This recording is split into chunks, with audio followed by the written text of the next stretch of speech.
Song Heart came about. I think I started writing it one night in the middle of the night or very late. And it was one of those days when I was just feeling really beaten down about life in general. I'm generally a very positive person, but every once in a while I'll have a dip.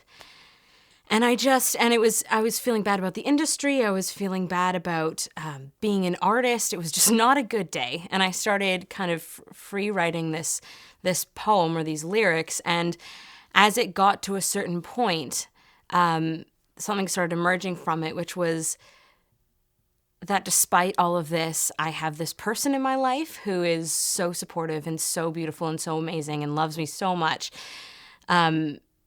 And I looked over and he was in bed beside me. And I was like, well, you know what? At least I have this. At least I have this love. It sounds so corny, but at least I have this love that carries me forward. And at least I have this person who loves me no matter whether I'm having success or no matter whether I'm having a bad day or I have a pimple in the middle of my forehead. Like, that matters to some people and that matters sometimes for certain reasons. But at the end of the day, I have this, and this keeps me going.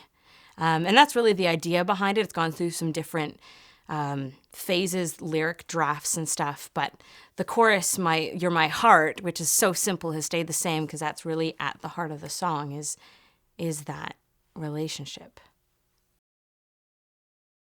I'm having a blast working with Matt Fudge. He's such a great personality to have in the studio because he's so open, and I always feel like I can try things. Like there's never a no. It's always yes and. So we'll go down a road and sometimes it doesn't work, but we'll go down another road. He's always open to trying stuff, which is such a great environment because I feel freed and just able to try things, which is great because working with a producer who works mostly electronically is totally new for me. I'm used to working with real instruments in a space, and I'm finding it really freeing. It's such an easy way to write because you can have things happen instantly. You don't have to get a drummer and a keyboardist and a symphony into a room. You can just be working with one amazing producer like Matt Fudge and creating on the fly, and you want to hear what strings sound like, so he puts in some strings, and it's great. And he has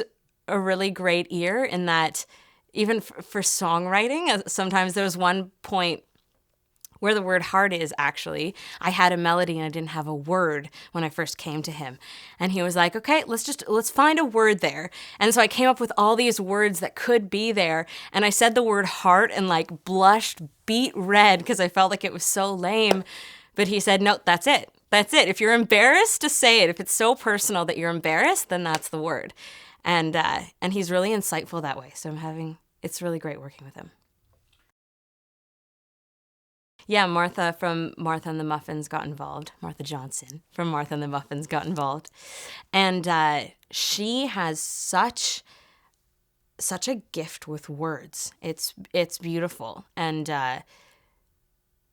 she just has an ear for words and a mind for metaphor, and it's just been great bouncing ideas off of her and then her bouncing ideas off of me.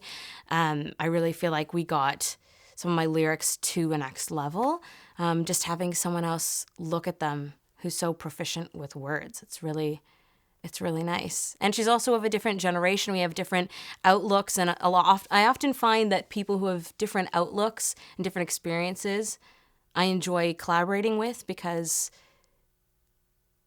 their ideas are completely different, as hers and mine are, but they're very complementary. So I'm going to keep writing with her. She's great.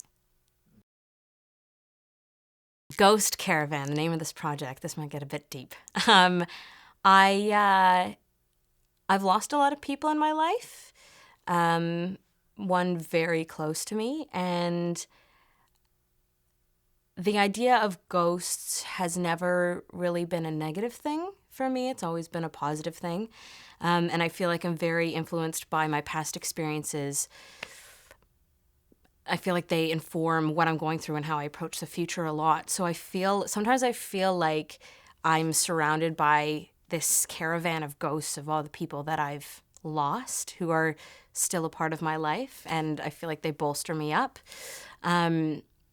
So it was kind of, yeah, it was naming it that was kind of a way of acknowledging that and celebrating that, and also acknowledging kind of the bit of darkness in what I'm writing. I tend to write even things that are uplifting and celebratory and joyful. There's a bit of an edge to them. I really like that dichotomy. So I felt like the name kind of captured that idea, that grandness, but also a little bit of a darkness.